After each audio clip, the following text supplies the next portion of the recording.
इस कहानी को समझने के लिए कहानी का पहला भाग जरूर सुने। रुद्र को जब पता चलता है कि रूही ने शादी के लिए हाँ कर दी है तो वह बहुत खुश होता है। वह अपने मैनेजमेंट से बात कर ही रहा होता है कि तभी कोई उसके केबिन का डोर लॉक कर डायरेक्ट अंदर आ जाता है। रुद्र दरवाजे की ओर देखता और कहता है, तुम तो उधर से। वह कहता है, हाँ मैं। तुमने तो मुझे इतनी बड़ी बात बताई नहीं तो मैंने सोचा मैं खुद ही तुमसे पूछ लूँ। जिसे सुन रुद्र समझ जाता है कि वह क्या कहना चाहता है, इसलिए वहाँ से सभी को बाहर जाने के लिए कहता है। फिर वह रुद्र के पास आकर उसे गले लगाते हुए कहता है, यार मैं बहुत खुश हूँ कि तुमने रूही को पसंद किया अपने जीवन साथी के रूप में। मैं तो कब से यही चाहता था कि रूही की तुम्हारे साथ शादी हो, मगर मेरी कभी हिम्मत ही नहीं हुई कि मैं तुम्हें बता पाऊँ। मगर साले तूने कभी मुझे नहीं बताया कि तू रूही को पसंद करता है। रुद्र कहता, जीवन मैंने रूही को पहली बार कल ही देखा। उसे देखकर ऐसा लगा कि वह मेरे लिए ही बनी है। मगर तुम उसे कैसे जानते हो? तो जीवन कहता, क्योंकि वह मेरी मुँह बोली बहन है। मैं उसे बचपन से ही जानता हूँ और उसके साथ ही रहा करता था। तुम्हें तो याद ही होगा कि मैं तुम्हें हमेशा अपनी बहन के बारे में बताया करता था। तो रुद्र कहता, यानी कि तुम जो भी बातें किया करते थे वह रूही के बारे में होती थी। जिसे सुन जीवन रुद्र के कंधे पर हाथ रख कहता है, हाँ यार, रूही ही मेरी बहन है। फिर जीवन कहता है, चल एक थैंक यू तो कह दो। आखिर रूही को मैंने ही मनाया इस शादी के लिए। तो रुद्र कहता है, मैं तुम्हें क्यों थैंक यू कहूँ? रूही मुझसे शादी करना चाहती है, मैं रूही से करना चाहता हूँ शादी। हम दोनों तैयार हैं, हमारी हाँ है, तो इसमें तुम्हें मैं थैंक यू क्यों कहूँ? मैं नहीं कहने वाला थैंक यू। तो जीवन कहता है, ठीक है, मैं रूही को जाकर इस शादी के लिए ना कहने के लिए कह देता हूँ। वह मेरी बात कभी नहीं टालेगी।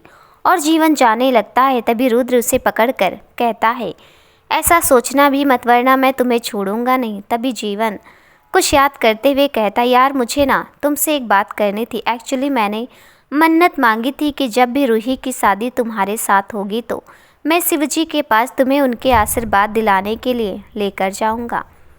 रुद्र इन सब चीज़ों को नहीं मानता, मगर फिर भी वह जीवन का मन रखने के लिए हाँ कर देता है।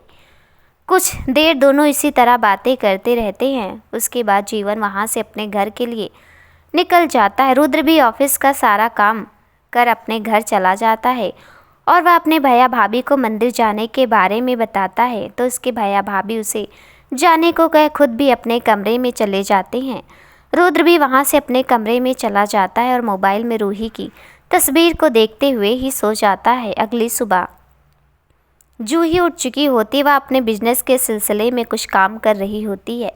तभी रूही भी उठती है और वह जूही को इस तरह काम करते देख मुस्कुराते हुए कहती है, तुम इतनी छोटी उम्र में इतना सब कुछ कैसे कर लेती हो? तो जूही भी मुस्कुराते हुए कहती है, कुछ चीज़ों की आदत हो जाती है। तभी रूही कहती है, एक बात कहूँ, बुरा मत मानना। जब जीवन ने मुझे बताया कि तुम लंदन से हो और वह चाहता है कि तुम हमारे साथ रहो, तो मुझे बहुत अनकंफर्टेबल फील हुआ कि पता नहीं तुम कैसी रहती होगी। कैसे विदेश में रहने वाले लोगों के विचार थोड़े अलग होते हैं और हम इंडियन वाले के थोड़े अलग। तो रूही की बात सुन जूही कहती है, हाँ यह तो आपने बिल्कुल सही कहा, मगर मैं भी हूँ तो इंडियन ही हूँ ना। कहीं भी रहूँ अपनी सभ्यता तो नहीं छोड़ सकती और मेरे पापा ने मुझे यह संस्कार दिए हैं। जूही की बातें सुनकर रूही कहती, तुम्हारे पापा ने संस्कार बहुत अच्छे दिए हैं। फिर वह फ्रेश होने चली जाती। जूही बस मुस्कुरा देती है। कुछ समय बाद दोनों रेडी होकर मंदिर जाने के लिए नीचे आती हैं। रूही की मम्मी रूही और जूही को देख खुश होते हुए कहती हैं, तुम दोनों बहुत प्यारी लग रही हो। और वह जाकर जूही के सर पर हाथ रख कर कहती हैं, बेटा तुम इंडियन ड्रेस में बहुत ही प्यारी लग रही हो। जिसे सुन जूही मुस्कुरा देती है। जूही दोनों मंदिर के लिए निकल जाती हैं। वहीं रुद्र भी मंदिर के लिए निकल जाता है। जीवन तो मंदिर पहुंचकर उन लोगों का ही इंतजार करता है। रूही और जूही भी मंदिर पहुंच चुकी होती है। जीवन जैसे ही जूही को देखता है तो उसमें ही खो जाता है। वह जूही को आज पहली बार इंडियन ड्रेस में देख रहा होता है। जूही आज सच में बहुत ही प्यारी लग रही होती है। उसके तो मन में लड्डू फूट रहे होते हैं। उसका तो दिल कह रहा होता है कि जा जीवन और बना ले जूही को अपना, मगर वह अपने जज्बातों पर काबू रखते हुए जूही की तरफ जाता है। जूही जैसे जीवन को देखती वह रूही को प्रसाद लेने को कहे, वह भी जीवन की ओर चली जाती है। रूही वहाँ एक दुकान से प्रसाद ले ही रही होती है, तभी वहाँ रुद्र की गाड़ी भी रुकती है। रुद्र की नज़र अचानक से ही रूही पे चली जाती है। रुद्र तो रूही में ही खो जाता है, क्योंकि वह बहुत ही ज़्यादा खूबसूरत लग रही होती है। वाइट ड्रेस मानो उसके लिए ही बनी हो। तभी रुद्र गाड़ी से बाहर निकलता है और रूही के कुछ पास जाने लगता है। तब रूही को एहसास होता है कि कोई उसका फ़ोटो ले रहा है। तभी वह पीछे मूर्ति है, वह पीछे जैसे मूर्ति है वह देखती है। रुद्र उसका पिक ले रहा होता है। वह गुस्से से रुद्र की तरफ जाती है। रूही को अपने तरफ आता देख रुद्र हड़बड़ा जाता है। उसे समझ नहीं आ रहा होता है कि वह कहे क्या। तभी रूही उसके पास आती है और कहती है, क्या आप मुझे बता सकते हैं कि आप मेरी पिक क्यों ले रहे हैं? आपको मैनर्स नहीं है? किसी अनजान लड़की के पिक लेते हुए शर्म नहीं आती क्या आपको? तभी रुद्र कुछ कहता, उससे पहले जीवन वहाँ आते हुए कहता है, रूही तुम यहाँ? जिसे सुन रूही जीवन की तरफ मुड़ती है और कहती है, तुम यहाँ क्या कर रहे हो? तो जीवन कहता है, मैं रुद्र के साथ यहाँ आया था मन्नत पूरी करने। जिसे सुन रूही कहती है, मैं भी जूही के साथ आई हूँ, मम्मा ने भेजा है। तभी जीवन कहता है, रूही तुम तो रुद्र से मिली नहीं होगी, इनसे मिलो, यहाँ है रुद्र। रूही यह जानकर कि यही रुद्र हैं हैरान हो जाती है और वह अपनी कहे हुए बातों के बारे में सोचने लगती है और उसे अब गिल्टी महसूस होने लगता है कि उसने गुस्से में रुद्र को कुछ ज़्यादा ही कह दिया होता है। तभी जीवन को जूही इशारा करते हुए बुलाती है तो जीवन 1 मिनट कह जूही के पास चला जाता है। जीवन जैसे वहाँ से जाता है, रूही धीरे से रुद्र को सॉरी कहे वहाँ से जाने लगती है। तभी रुद्र उसका हाथ पकड़ लेता है। रुद्र रूही का हाथ जैसे ही पकड़ता है, उसके दिल में एक अजीब सी फीलिंग आती है। उसकी धड़कन अचानक से बढ़ने लगती है। तभी रुद्र धीरे से रूही को अपनी ओर खींचता है और रूही रुद्र के सीने से टकरा जाती है। तभी रुद्र उसके कानों के पास जाकर धीरे से कहता है, मैंने किसी अनजान लड़की की फ़ोटो नहीं लिया और मुझे मैनर्स भी है। मैंने अपनी होने वाली वाइफ की तस्वीर ली है। जिसे सुन रूही बस हल्का सा मुस्कुरा देती है।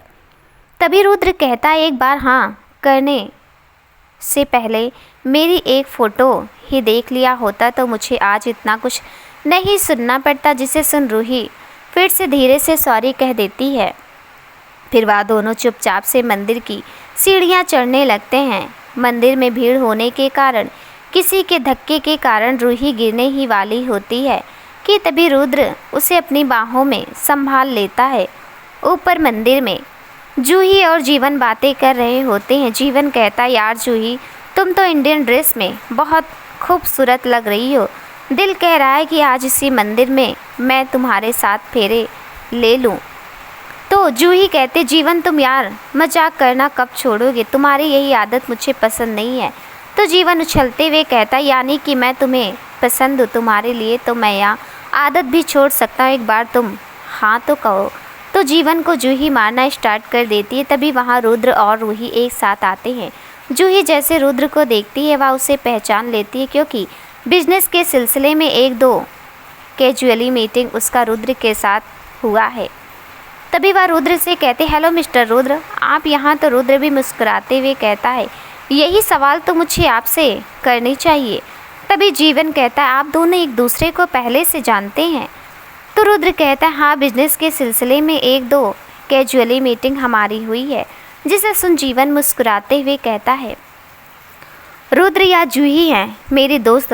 जूही या रुद्र है मेरा बेस्ट फ्रेंड, मैंने तुम्हें बताया था ना। तो जूही मुस्कुराते हुए कहती है, तो आप ही हैं जिससे रूही की शादी होने वाली है?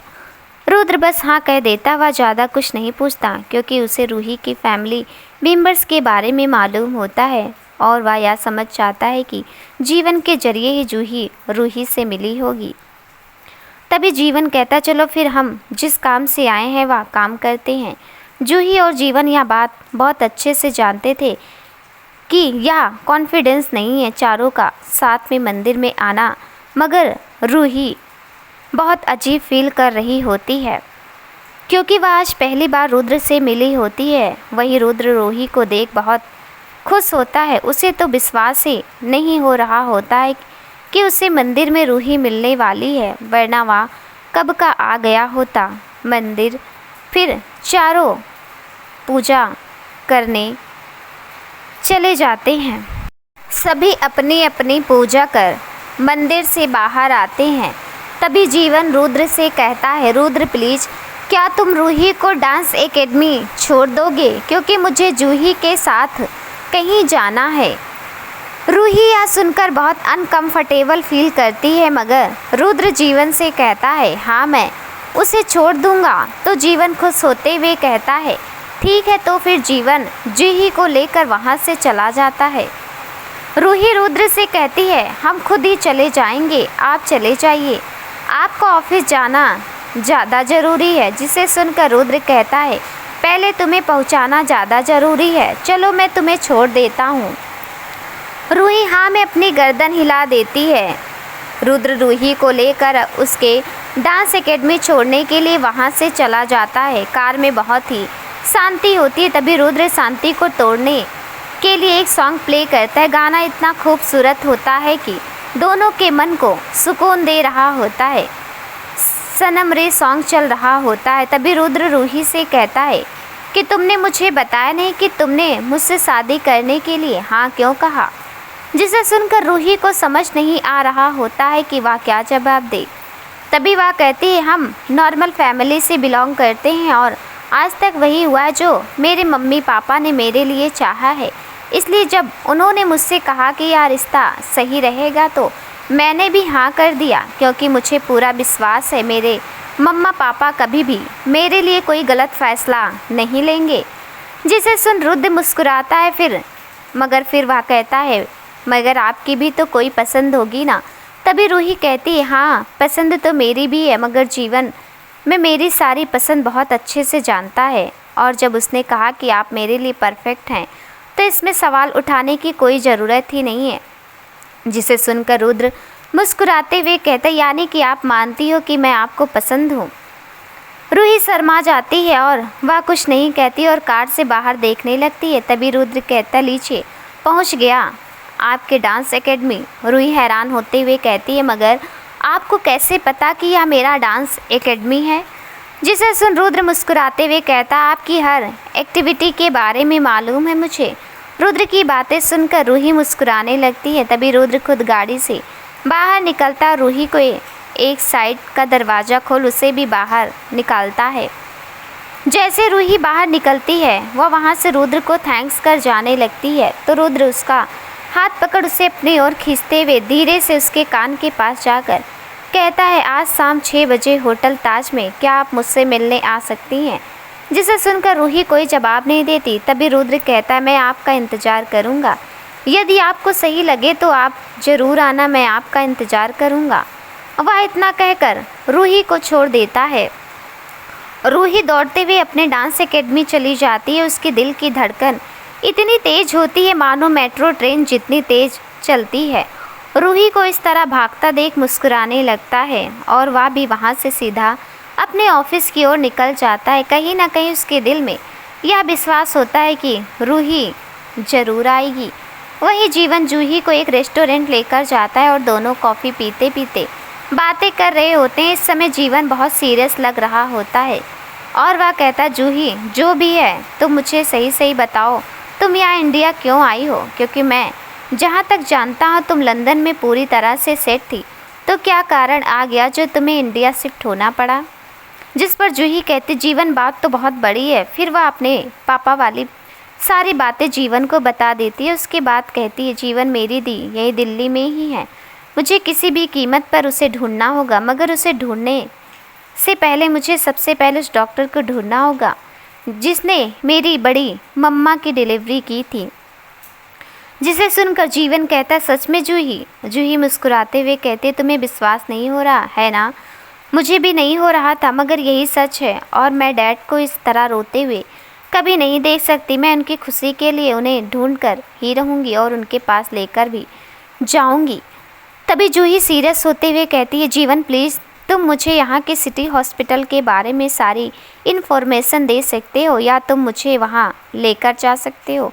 तो जीवन कहता है, ठीक है, आज शाम को हम सिटी हॉस्पिटल चलेंगे साथ में और आज से मैं भी तुम्हारे साथ हूँ, तुम कभी खुद को अकेला मत समझना। जिसे सुनकर जूही मुस्कुरा देती है। शाम के वक्त 5 बजे जूही और जीवन दोनों हॉस्पिटल जा रहे होते हैं। जूही के दिल में एक अजीब सी उलझन होती है, या यूँ कहें कि वह डर रही होती है कि पता नहीं हॉस्पिटल में वह जो खोज रही है उसे मिलेगा या नहीं। जीवन उसको दिलासा देते हुए कहता है, जूही तुम टेंशन मत लो, तुम्हें तुम्हारी बहन ज़रूर मिलेगी। जूही जीवन की बातों पर बस मुस्कुरा देती है। कुछ समय में वह लोग हॉस्पिटल पहुंच जाते हैं। हॉस्पिटल पहुंचते ही जूही का घबराना बहुत ज़्यादा बढ़ जाता है, क्योंकि कहीं ना कहीं उसके लिए यह बहुत ज़रूरी है पता करना कि उसकी बहन कहाँ है, कैसी है, किसके पास है, वरना वह अपने डैड को फेस कैसे करेगी। दोनों हॉस्पिटल के अंदर जाने लगते हैं। वहीं रुद्र के ऑफिस में रुद्र अपने केबिन में बैठा होता है। तभी अचानक से उसकी नज़र वक्त पर चली जाती है। वह वक्त देखता है तो उसमें 5:15 हो रहे होते हैं। वह कुछ सोचते हुए अपने केबिन से बाहर निकलता है और फिर वह कार लेकर निकल जाता है। वहीं डांस एकेडमी में रूही अपने में ही उलझी हुई होती है। उसे समझ ही नहीं आ रहा होता है कि उसे रुद्र के बुलाए जगह पर जाना चाहिए या नहीं। फिर भी वह कुछ सोचते हुए अपने घर की ओर निकल जाती है। वह जैसे घर पहुंचती है वह अपनी माँ से कहती है, मम्मा मैं आज निशा के घर जा रही हूँ, उसका बर्थडे पार्टी है, प्लीज़ मेरा वेट मत करना, आने में थोड़ी लेट हो जाएगी। वह इतना कह अपने कमरे में जाती है और एक अच्छी सी ड्रेस पहनकर वहाँ से निकल जाती है। उसके दिल में बहुत सी घबराहट होती है, मगर फिर भी वह जाती है। सभी अपने नए मंजिल की ओर कदम रख रहे होते हैं, मगर यह देखना यह है कि किसको किसकी मंजिल मिलती है। शाम के 6 बजे ताज होटल में रुद्र बेचैनी से रूही का इंतज़ार कर रहा होता है, मगर जब घड़ी में 6:05 हो जाते हैं तो उसकी बेताबियाँ और बढ़ने लगती हैं और उसके चेहरे पर मायूसी छा जाती है।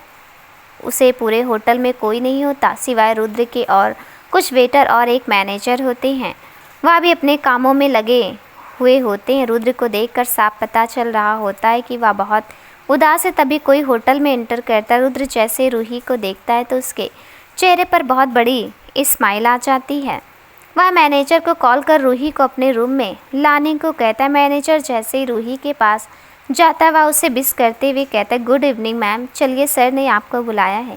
वह इतना कह रूही को अपने साथ ले जाने लगता है। रूही भी मैनेजर के साथ चली जाती है। कुछ समय में मैनेजर रूही को एक कमरे के पास छोड़कर खुद वहाँ से चला जाता है। रूही इस कमरे में जैसे ही जाती है वहाँ पूरा अंधेरा होता है। उसे इस वक्त बहुत डर लग रहा होता है। तभी एक हल्की सी लाइट चलती है। उस लाइट में रूही ब्लैक कलर के ड्रेस में बहुत ही ज़्यादा खूबसूरत लग रही होती है। तभी रुद्र अपने पॉकेट से एक अंगूठी निकालकर घुटनों के बल रूही के सामने बैठकर कहता है, रूही मुझे नहीं पता कि प्रपोज कैसे किया जाता है, मगर मैं तुम्हें आज अपने दिल की बात बताना चाहता हूँ। जब अंश ने मुझे तुम्हारे डांस की वीडियो दिखाई थी तभी मैं तुम्हारा दीवाना हो गया। मुझे कुछ नहीं समझ आया कि मैं तुम तक कैसे पहुँचूँ, तो मैंने भैया और भाभी से कहकर हमारी शादी फिक्स करवा दी, मगर इसमें मैंने तुम्हारी एक बार भी मर्जी नहीं पूछा। रूही क्या तुम मुझसे शादी करना चाहोगी? मैं तो अपनी पूरी ज़िंदगी तुम्हारे साथ बिताना चाहता हूँ, रुद्र इतना कहता है और रूही के जवाब का इंतज़ार करने लगता है। रूही रुद्र की ईमानदारी को देखकर खुश हो जाती है और वह हाँ में अपना सिर हिला देती है। रूही का हाँ सुनकर रुद्र खुश हो जाता है। वह रूही के हाथ में अंगूठी पहना देता है। कुछ देर यूं ही दोनों साथ में आपस में बातें करते हैं और एक दूसरे की पसंद और नापसंद जानते हैं। इन कुछ पलों में ही रूही को पता चल गया होता है कि रुद्र से कितना पसंद करता है। फिर वह दोनों डिनर कर वहाँ से निकल जाते हैं। रुद्र रूही को खुद उसके घर छोड़ने चाहता है क्योंकि रात बहुत हो गई होती है। रूही भी रुद्र को मना नहीं करती। जीवन और जूही जैसे हॉस्पिटल पहुंचते हैं वह लोग काउंटर पर जाकर 20 साल पहले के बारे में पता करने की कोशिश करते हैं, मगर इतने साल पुरानी बातें बातों के बारे में वहाँ के कोई भी लोग नहीं बताते हैं। जीवन को बहुत गुस्सा आ रहा होता है। वह अपने पावर का यूज कर वहाँ के नर्स को धमकाते हुए कहता है, यदि आपने मुझे नहीं बताया जो मैं चाहता हूँ तो मैं इस हॉस्पिटल को आज ही बंद करवा दूँगा। जिसे सुनकर वहाँ के नर्स बहुत ज़्यादा डर जाती है, क्योंकि वह लोग जीवन को बहुत अच्छे से जानते थे। जीवन अक्सर बिजनेस के सिलसिले में न्यूज़ में ट्रेंडिंग में रहा करता था, जिसके कारण उसको वह सब पहचान रहे थे। मगर हॉस्पिटल के बारे में इस तरह जानकारी देना उन्हें अलाउ नहीं था, जिसके कारण वह घबरा रहे होते हैं। तभी जीवन फिर से कहता है, क्या आप चाहती हैं हॉस्पिटल बंद हो जाए? जिसे सुनकर वह नर्स घबराते हुए कहती है, ओके सर, मैं आपको 20 साल पहले के केस दिखा सकती हूँ, प्लीज़ आप या किसी को नहीं बताइएगा। जिसे सुनकर जीवन ठीक है और फिर वह दोनों को वहाँ से स्टोर रूम में ले जाती है। वह रूम पूरे फाइल से भरा हुआ होता है। जूही के दिल में एक अजीब सी फीलिंग्स आ रही होती है। नर्स और जीवन मिलकर बहुत से फाइल खोल चुके होते हैं, मगर उनमें मिस्टर सिंघानिया के नाम या फिर उनके वाइफ के नाम की कोई फाइल नहीं मिलती है। जूही भी फाइल चेक कर रही थी, मगर उसके हाथ बहुत कांप रहे होते हैं। तभी उसे और जीवन दोनों के हाथ में एक फ़ाइल होती है, जिसमें एक फ़ाइल रूही के डिलीवरी की होती है और एक फ़ाइल मिस्टर सिंघानिया की वाइफ की डिलीवरी की होती है।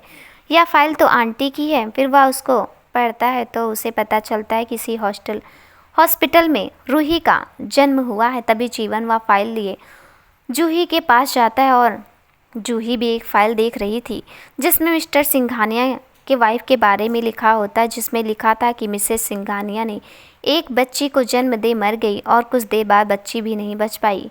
मिसेस सिंघानिया की बॉडी उसके हस्बैंड ने कलेक्ट किया जो उसमें लिखी हुई थी, मगर बच्चे की बॉडी के बारे में कुछ भी नहीं लिखा हुआ होता है।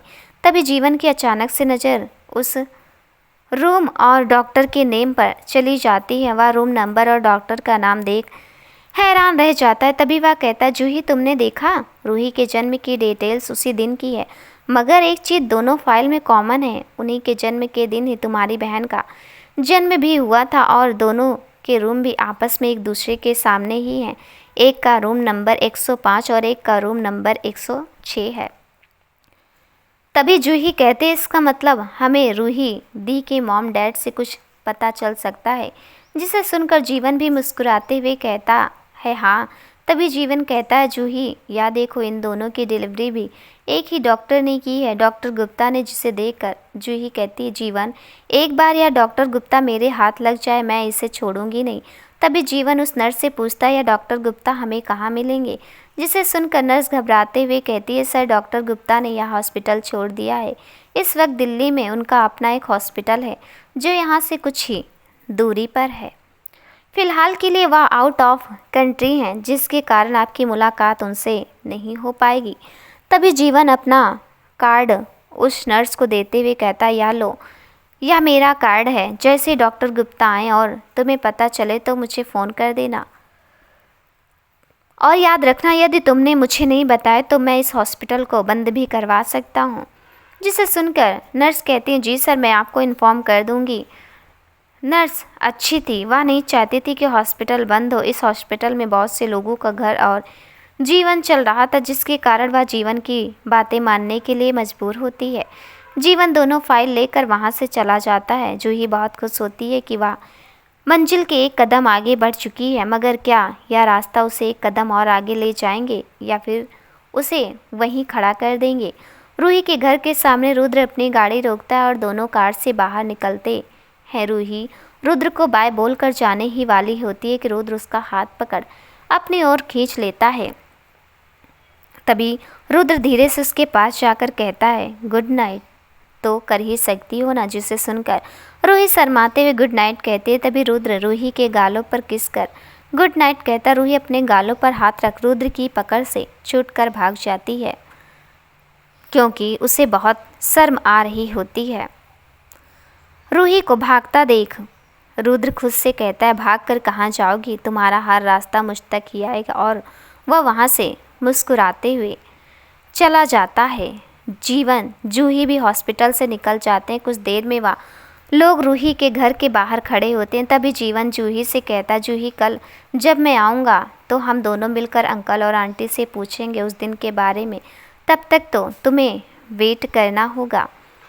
जिस पर जूही हाँ में अपना सिर हिला देती है, क्योंकि वह जानती थी कि अभी वह उस परिवार से इतना भी नहीं घुली मिली है जितना जीवन उन परिवार वालों को जानता है।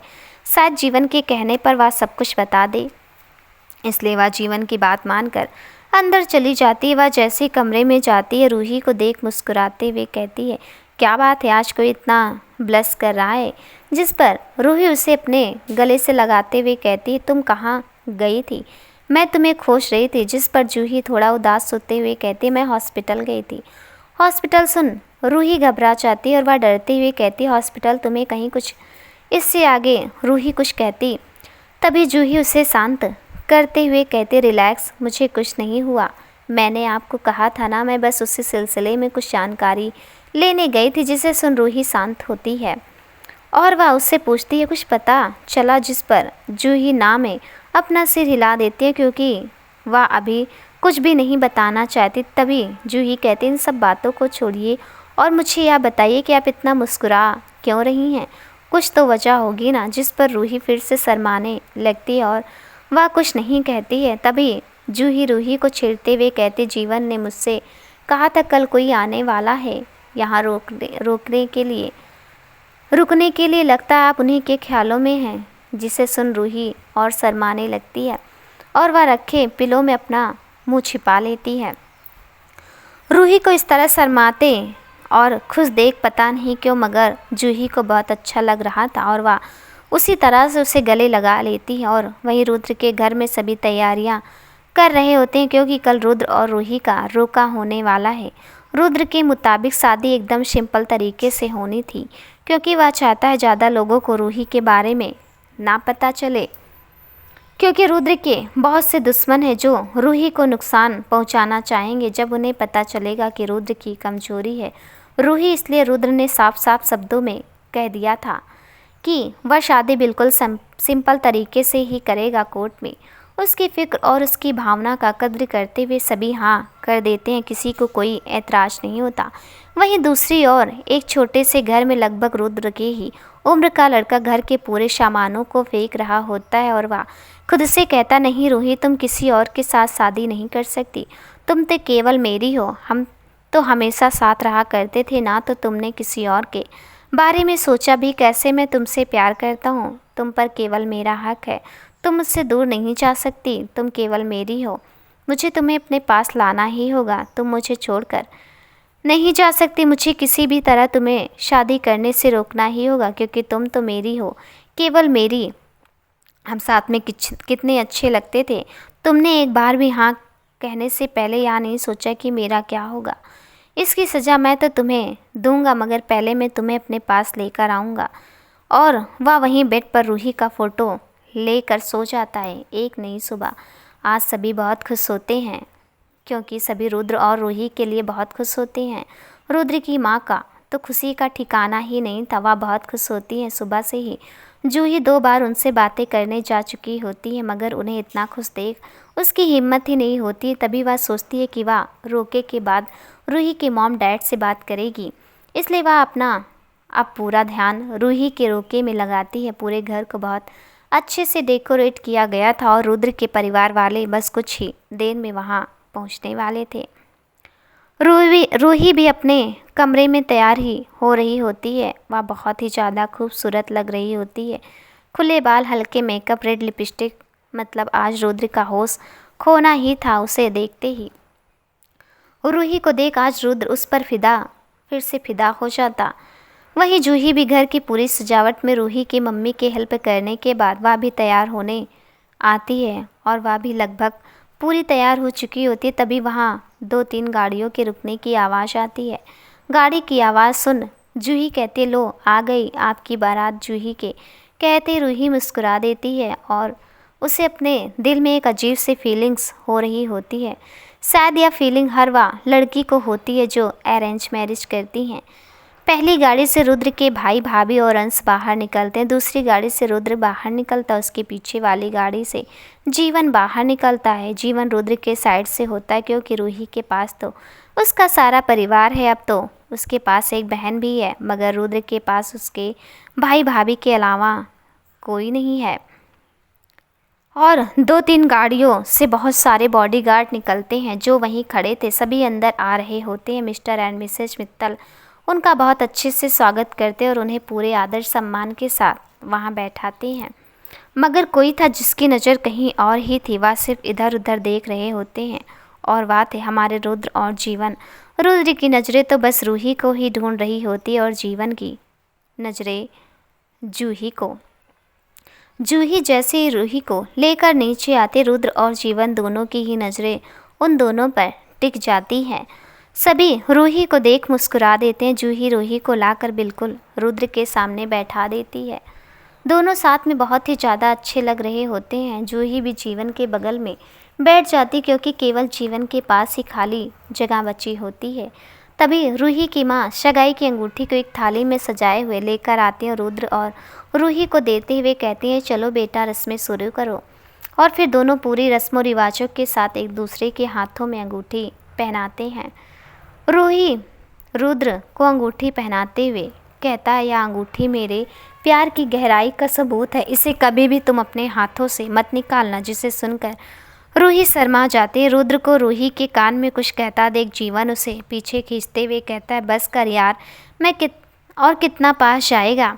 मेरी बहन के अभी तो छोड़ दे, उसे शादी के बाद जाना, अभी इसे हमारे लिए भी फ्री छोड़ दे। तू रोमांस बाद में भी कर सकता, फ़िलहाल के लिए उसे हम लोगों के साथ भी एंजॉय करने दे। जीवन की इस तरह की बातों से भी रुद्र को कोई फ़र्क नहीं पड़ता और वह उससे कहता है, मेरा बस चले तो मैं तो उसे अभी यहाँ से लेकर चला जाऊँ, मगर अभी 2 दिन टाइम है इसलिए छोड़ रहा हूँ। यदि अब तुमने कुछ और कहा तो पक्का मैं उसे अभी यहाँ से लेकर चला जाऊँगा। रुद्र की ऐसी धमकी से जीवन के शब्द उसके गले में ही अटक गए कि यदि उसने अभी कुछ कहा और सच में रुद्र रूही को लेकर कहीं चला न जाए, क्योंकि जीवन बहुत अच्छे से रुद्र को जानता है। उसे कभी भी किसी भी चीज़ से कोई फ़र्क नहीं पड़ता। वह वही करता जो उसके मन में होता है। कुछ ही देर में रुद्र और रूही की सगाई हो जाती है। सभी आपस में एक दूसरे को बधाई देते हैं और रूही को रुद्र के साथ खुश देखकर रूही की माँ उसके पापा से कहती, हमारी बच्ची कितनी खुश है ना। जिसे देखकर रूही की पापा भी कहते हैं, भगवान करे यह हमेशा उसी तरह खुश रहे। जिसे सुनकर वह भी हाँ में जवाब देती हैं। सबको इतना खुश देखकर रूही भी बहुत खुश होती है और रूही को देख रुद्र भी बहुत खुश था। सभी वहीं बैठकर खाना खाते हैं। खाना खाने के बाद रूही रुद्र को लेकर अपने कमरे में चली जाती है, क्योंकि उसकी माँ ने कहा होता है रुद्र को उसका कमरा दिखाने को। कुछ ही देर में दोनों कमरे में होते, तभी रुद्र रूही को अपने करीब करते हुए उसे अपनी तरफ करता और उससे कहता है, तुम खुश हो ना। जिसे सुनकर जवाब देती है, आपको क्या लगता है मैं खुश हूँ या नहीं। तभी रुद्र रूही के गालों पर आ रहे बालों को पीछे करते हुए कहता, मुझे तो लग रहा है तुम बहुत खुश हो। रुद्र की बातें सुन रूही मुस्कुराते हुए कहती, मैं बहुत खुश हूँ। आपके जैसा लाइफ पार्टनर मिलना खुशनसीबी की ही बात है, तो मैं खुश क्यों नहीं होंगी। जिसे सुनकर रुद्र बस मुस्कुरा देता है। कुछ देर बैठकर बातें करते हैं। वह दोनों रुद्र का दिल तो कर रहा था कि वह आज ही रूही को लेकर चला जाए, मगर ऐसा कर नहीं सकता था क्योंकि रूही के माँ पापा ने पंडित जी से शादी का दिन दिखाया था, जो कि 2 दिन के बाद था। भले ही रुद्र शादी कोर्ट में करने वाला था, लेकिन रुद्र की मम्मी का कहना था कि वह शादी का डेट पंडित जी से ही निकालेगी, जिससे रूही के आने वाली ज़िंदगी में कोई परेशानी ना हो।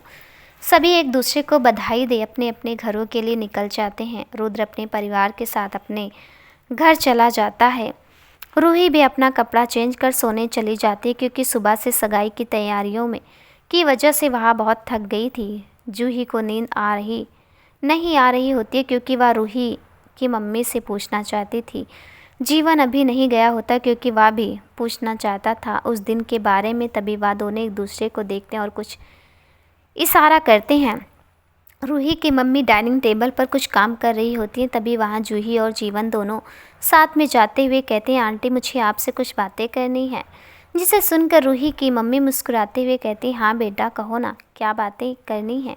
तभी जूही वह दोनों फाइल दिखाते हुए कहती है, आंटी इसमें से एक फ़ाइल आपकी और एक मेरी बड़ी मम्मा की है। या दोनों उसी दिन के फाइल है जिसे दिन रूही दी का जन्म हुआ था। हो ना हो कुछ तो आपको पता होगा ही उस दिन के बारे में, क्योंकि आप दोनों के रूम नंबर भी बिल्कुल एक दूसरे के सामने थे। आंटी प्लीज़ यदि आपको कुछ भी पता है तो बता दीजिए, जिससे मुझे मेरी बहन को खोजने में आसानी हो। मुझसे मेरे पापा का दर्द अब और नहीं देखा जाता। प्लीज़ आप बता दें जिससे मैं उनकी बेटी उन्हें वापस दिला सकूं। यदि आपको कुछ भी पता है तो प्लीज़ आंटी मुझे बता दीजिए। रूही की मम्मी वह दोनों फाइल बहुत ही गौर से देख रही होती हैं। तभी उन्हें कुछ याद आता है। वह कहते हैं, तुमने सही कहा, उस दिन एक औरत ने एक जिंदा बच्चे को जन्म दिया था, क्योंकि जब मैं दर्द से चिल्ला रही थी उसी वक्त मुझे एक जन्म लिए बच्चे के रोने की आवाज़ आ रही थी। वह इतना तेज़ रो रही थी कि उसकी रोने की आवाज़ मेरे रूम तक भी आ रही थी। लेकिन मुझे इतना पेन हो रहा था कि मैं इस बारे में ज़्यादा नहीं सोची। लेकिन वह मेरे बगल वाले रूम में ही आवाज़ आ रही थी, या मैं अच्छे से कह सकती हूँ मुझे इसके अलावा और कुछ नहीं पता कि वह औरत कौन थी, कहाँ गई वह बच्ची। मुझे इन सब के बारे में कुछ नहीं पता। बस मैं तुम्हें इतना ही कह सकती हूँ कि वह बच्ची जिंदा जन्म ली थी। रूही की माँ की बात सुनकर जूही कुछ नहीं कहती, क्योंकि वह यह बात तो पहले से जानती थी कि वह बच्ची जिंदा है। वह उदास नज़रों से उन्हें देखने लगती है। तभी जीवन उसके कंधे पर हाथ रखता है। लेकिन उन तीनों की बातें कोई सुन रहा था, जिसके चेहरे से पसीने आ रहे थे। वह इस वक्त पूरा डर गया था। जूही निराश होकर कमरे में चली जाती है और सो जाती है। आज उसकी आंखों में नींद नहीं होती है, मगर फिर भी वह ज़बरदस्ती सोने की कोशिश करती है। वहीं जीवन भी वहाँ से सीधे अपने घर चला जाता है। मिसेस मित्तल भी अपने कमरे में चली जाती हैं। तभी वहाँ पीछे खड़ा शख्स सामने आकर खुद से कहता है, यानी कि जूही जिस बहन की बात कर रही थी वह रूही ही है।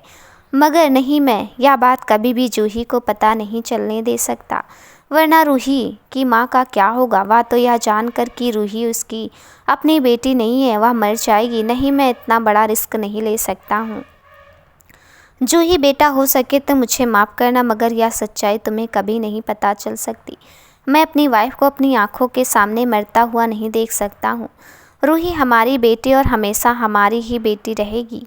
हाँ, उस रात मैं ही था जिसने डॉक्टर को कुछ पैसे देकर जूही को उसकी माँ के गोद में डाला था, क्योंकि मैं नहीं चाहता था कि वह यह जानकर कि उसने मरे हुए बच्चे को जन्म दिया है वह मर जाए। वह पहले से हार्ट की पेशेंट है, और यदि उसे पता चलता है कि उसने एक मरे हुए बच्चे को जन्म दिया है तो वह तो वही मर जाती। इसलिए जब मुझे पता चला कि सामने वाले कमरे में एक लेडीज ने बच्चे को जन्म देकर अपनी जान गंवा दी है, तो मैंने डॉक्टर से बात कर उस बच्चे को अपने बच्चे से बदल दिया, और यह बात किसी को नहीं पता चली। मगर आज जूही, तुम मेरी इतनी सालों की तपस्या को इस तरह सबके सामने लाकर बर्बाद नहीं कर सकती हो।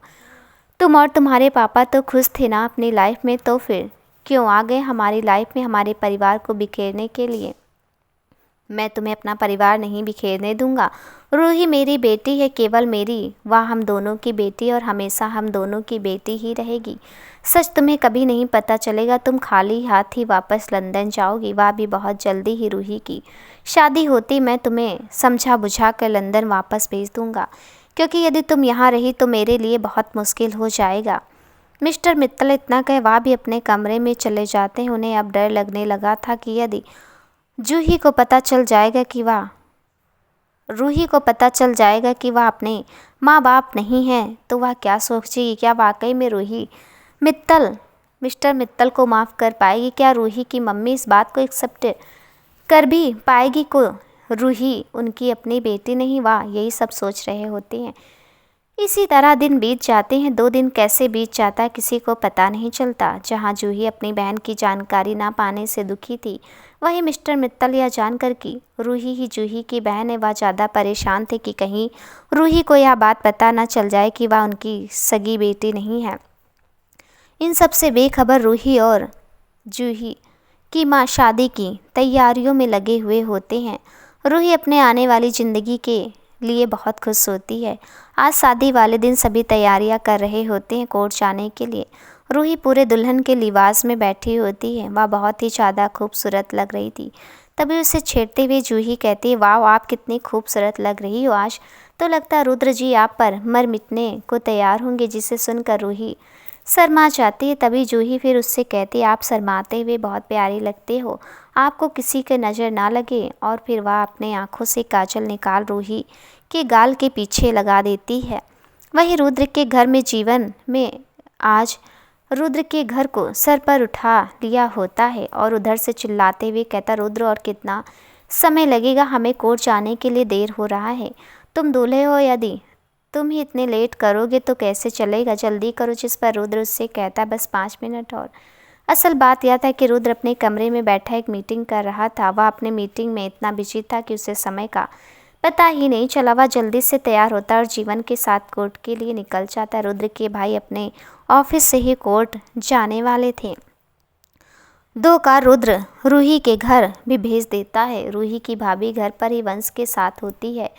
रूही के आने की स्वागत की तैयारी करने के लिए वहीं रूही के घर में एक गाड़ी में मिस्टर और मिसेस मित्तल दोनों चले जाते हैं और दूसरी गाड़ी में जूही और रूही जा रहे होते हैं। जूही और रूही बस कोर्ट पहुंचने ही वाले होते हैं कि रास्ते में उन लोगों की गाड़ी का छोटा सा एक एक्सीडेंट हो जाता है और वहाँ कोई शख्स आता और कार से ज़बरदस्ती रूही को निकाल कर वहाँ से लेकर चला जाता है। जूही उन्हें रोकने की बहुत कोशिश करती लेकिन वह उन्हें रोक नहीं पाती है। तभी जूही अपना सेल फ़ोन निकाल जीवन को कॉल करती है। जैसे ही जूही का नंबर देखता वह तुरंत कॉल रिसीव कर लेता है। जीवन कुछ कहता उससे पहले ही जूही हकलाते हुए कहती है, जीवन, वाह रूही दी, वाह। इतना ही कहती है कि जीवन थोड़े साइड में जाते हुए कहता, जूही क्या बात है, मुझे क्लियर बताओ। लेकिन जूही इससे आगे कुछ नहीं कह पाती है क्योंकि वह बेहोश हो जाती है। जीवन को बहुत डर लग रहा होता। वह बिना किसी को बताए वहाँ से अपनी कार लेकर निकल जाता है। जीवन जल्दी से वहाँ से निकलता है और वह जूही का लोकेशन ट्रैक कर जूही के कार के पास पहुँचता है। वहाँ का नज़ारा देख बहुत ज़्यादा हैरान हो जाता है। वह अपने कार से निकल दौड़ते हुए वहाँ से आता और जूही को जल्दी से उस कार से बाहर निकालता है। वहीं कोर्ट में रुद्र परेशान हो रहा होता है कि रूही अभी तक क्यों नहीं आई। वह अपने आसपास जीवन को ना देख उसे कुछ तो शक होता है। तभी वह खुद से कहता है, यह जीवन कहाँ चला गया और अभी तक रूही क्यों नहीं आई। उसे बहुत अजीब ही सी फीलिंग्स हो रही होती है, जैसे रूही उससे बहुत दूर जा रही हो। तभी रुद्र जल्दी से जीवन को कॉल करता है। जीवन जूही को उठा ही रहा होता है कि उसका मोबाइल बजता है। वह जल्दी से अपने कोट से मोबाइल निकाल कॉल रिसीव करता है। बिना देखे कॉल किसका है, कॉल रिसीव करते उसे रुद्र की परेशानी भरी आवाज़ सुनाई देती है।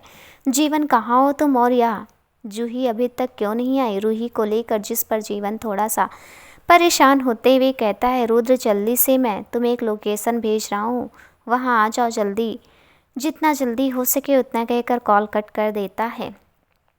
रुद्र जीवन की बातें सुन बहुत परेशान हो जाता है। उसे समझ नहीं आता कि जीवन ने क्यों उसे वहाँ बुलाया।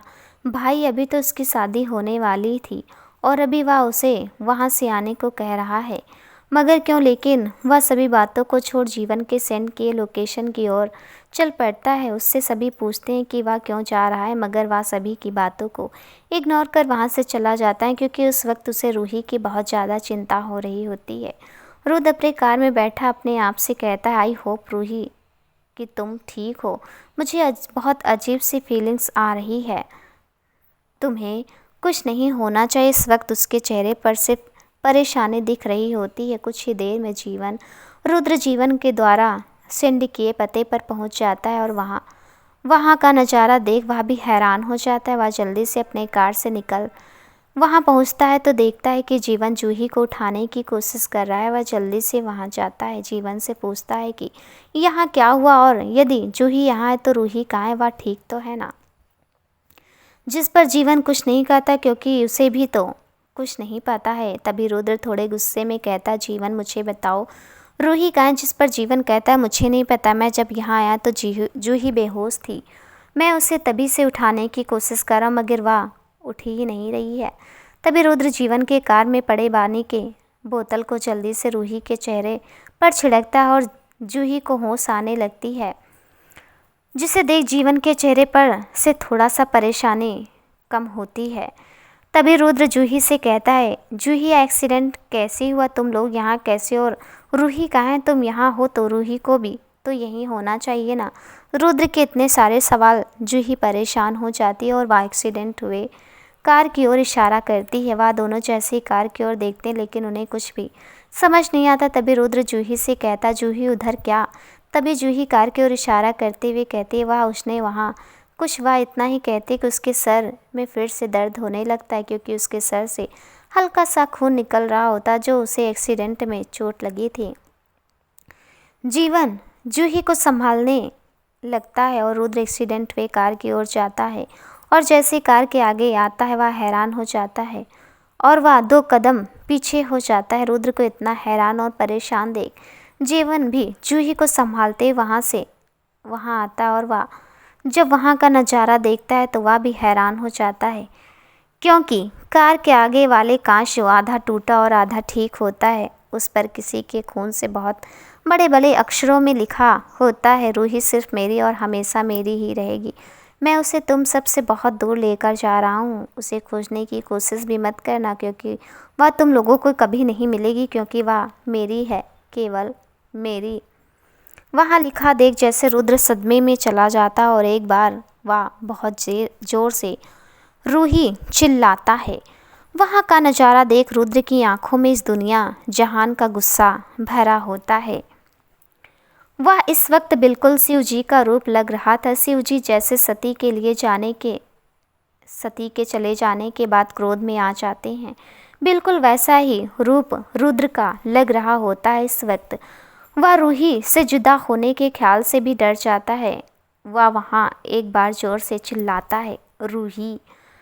वह इस गुस्से में किसी को भी हानि पहुंचा सकता था। वह बिना कुछ कहे वहाँ से अपनी गाड़ी लेकर चला जाता है। जीवन रुद्र को जाता देखता है। वह डर जाता है क्योंकि वह बहुत अच्छे से रुद्र को जानता है कि यदि रुद्र अपने गुस्से में आ गया तो वह पूरी दुनिया को तबाह करने का हिम्मत रखता है। वह जूही को लेकर सबसे पहले हॉस्पिटल जाता है और जूही का इलाज करा वहाँ से सीधे कोर्ट चला जाता है।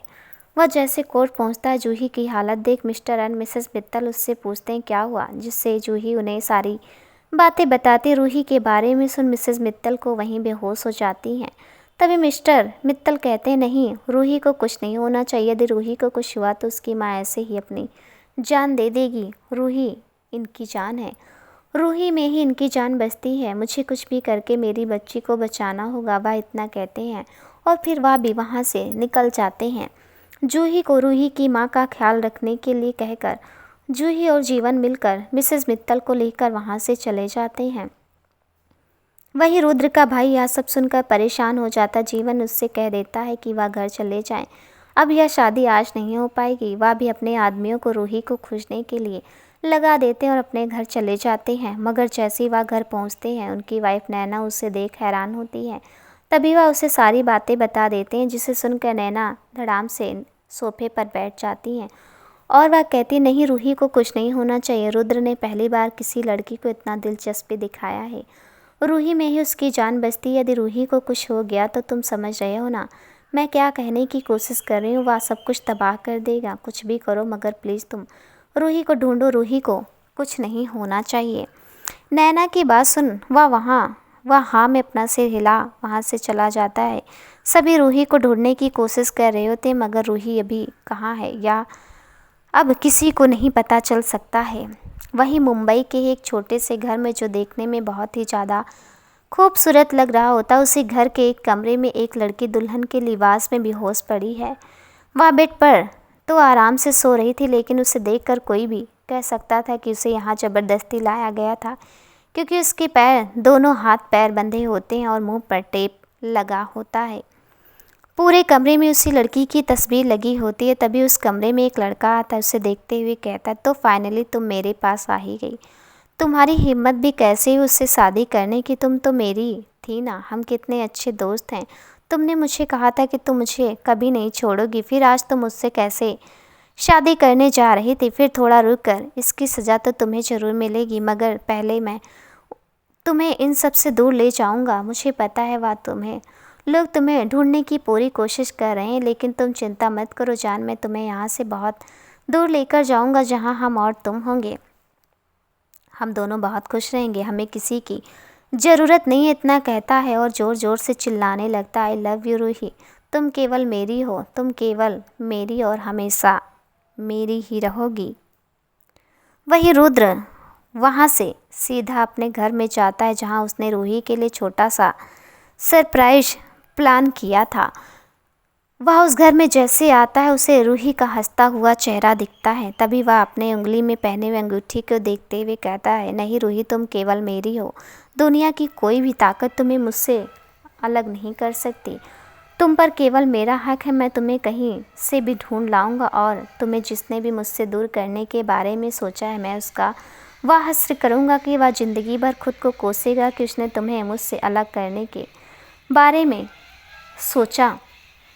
और फिर वह वहाँ से किसी को कॉल कर कहता है, मुझे मिस्टर मित्तल के घर से कोर्ट जाने वाले रास्ते की सारी फ़ोटोज़ एंड वीडियोज़ चाहिए अभी इसी वक्त। यदि 5 मिनट में मुझे वह फ़ोटो और वीडियोज़ नहीं मिला तो सोच लेना तुम सबकी नौकरी गई। रुद्र के इतने गुस्से भरी आवाज़ को सुन वह आदमी डर जाता है और यस बॉस कहता है, जिसे सुन रुद्र कॉल कट कर देता है, पर फिर किसी को फ़ोन करता है। रुद्र शायद दूसरी साइड से, जी कहिए रुद्र साहब, आपने हमें किस लिए याद किया? तभी रुद्र गुस्से में कहता है, मेरी मंगेतर को किसी ने किडनैप कर लिया है। यदि 1 घंटे के अंदर वह मुझे नहीं मिली और उसे किडनैप करने वाले को आपने नहीं पकड़ा तो सोच लीजिएगा मैं किसी के पास भी उसकी नौकरी नहीं रहने दूंगा। रुद्र की बातें सुनकर सामने वाला आदमी हैरान हो जाता है। उसे विश्वास ही नहीं होता है कि रुद्र सीधे सीधे डीएसपी को धमकी दे रहा है उसके नौकरी से निकालने के लिए। तभी वह लड़खड़ाते हुए आवाज़ में कहता है, रुद्र साहब आप चिंता ना करें, आपकी मंगेतर बहुत ही जल्दी मिल जाएगी, हम उन्हें ढूंढ लेंगे, आप परेशान ना हो। और फिर अपने कामों में लग जाते हैं। मुंबई के सारे पुलिस रूही को ढूंढ रहे थे, साथ में रुद्र के भी सारे आदमी सभी को रुद्र को ढूंढ रहे होते हैं। जीवन ने भी अपने आदमियों को लगाया होता है रूही को ढूंढने के लिए। मिस्टर मित्तल भी परेशान थे रूही को ढूंढने के लिए। वहीं रूही के घर में जब रूही की माँ को होश आता है तो वह रूही को खोजने लगती हैं। तभी जूही उन्हें गले लगाते हुए कहती हैं, आप चिंता ना करें, रूही दी को कुछ नहीं होगा, मैं उन्हें कुछ नहीं होने दूंगी, मैं किसी भी हाल में रूही दी को खोज कर लाऊंगी, आप चिंता ना करें। और फिर वह वहाँ से चली जाती है। तभी मिसेस मित्तल रोते हुए कहते हैं, पता नहीं मेरी बच्ची किस हालत में होगी, कहाँ होगी, कौन उसे ले जा सकता है, भगवान उसे सुरक्षित रखना। क्या रूही रुद्र से मिल पाएगी? देखते हैं अगले भाग में। आपको ये कहानी कैसे लगी हमें कमेंट में ज़रूर बताइएगा। चैनल पर नए हैं तो चैनल को सब्सक्राइब भी कर दीजिएगा। मिलते हैं अगले भाग के साथ, तब तक के लिए नमस्कार दोस्तों।